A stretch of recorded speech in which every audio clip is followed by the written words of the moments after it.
Good Sunday morning. Beautiful blue sky start to the day, and winds are light here to start as well. So if you are headed out the door here right away, we are starting off with temperatures, again, pretty variable depending on your elevation. Along the Arkansas River, you can see the terrain where that cold air sinks down towards the Arkansas River. It's 21 in Pueblo as opposed to 43 in the Springs right now. So just plan your attire accordingly as you wake up today. But it's going to be another t-shirt weather kind of afternoon, up to 60 in the Springs and 63 in Pueblo. Very similar temperatures to yesterday, but unfortunately a lot windier for this afternoon. We do have some pretty widespread wind alerts from wind advisories in more of the tan color in yellow. High wind warnings. That's where we'll expect the strongest wind gusts across the region. So along really Highway 50 and south is where we have our high wind warnings in place from 8 till 5 today. And so for now, winds are pretty light. We still have about 45 minutes to go before we really start seeing those winds increase. Right now they're gusting to about 20 miles per hour in Rye. Not so bad so far, but watch as we see those wind gusts pick up through the later half of the morning and into this evening, even tonight, still staying quite strong.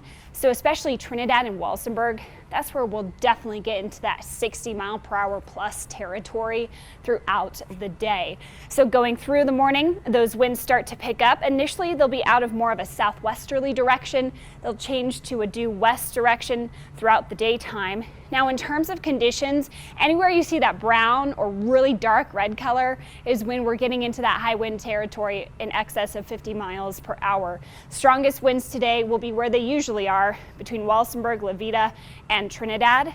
Here in the Pikes Peak region, we're talking more so gusts in the 40 mile per hour range, maybe up to 50, but not in the high wind territory above 60.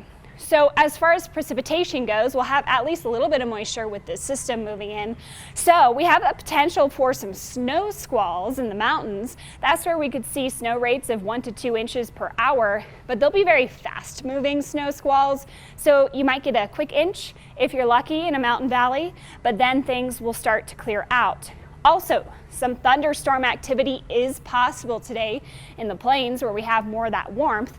We'll see those snow showers and those rain showers quickly move east, and then they are gone by around 6 o'clock. So the precipitation impacts will be minimal, but they might just help to enhance those wind gusts. So here's what you need to know today. We've got that high wind warning. We'll have a mountain snow squall possible, also have a rain shower possible in the plains, but we're still warm in general. So we're looking at a high today of 60 degrees in Colorado Springs. Windy, we might get a quick shower this afternoon. Staying quite breezy on Monday, getting into that windy territory again on Tuesday, looking at possibly seeing more high wind warnings.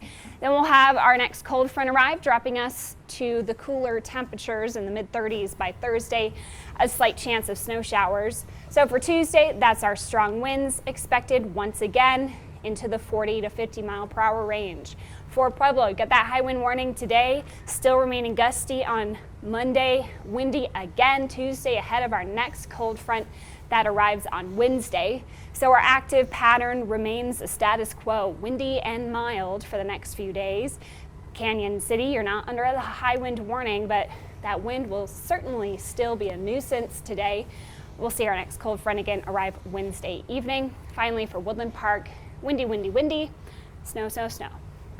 And so when you made this decision this morning, Alex, to go weather alert, the biggest thing, you just didn't want anyone to be caught off guard by this, and you said some of these winds could be damaging, right?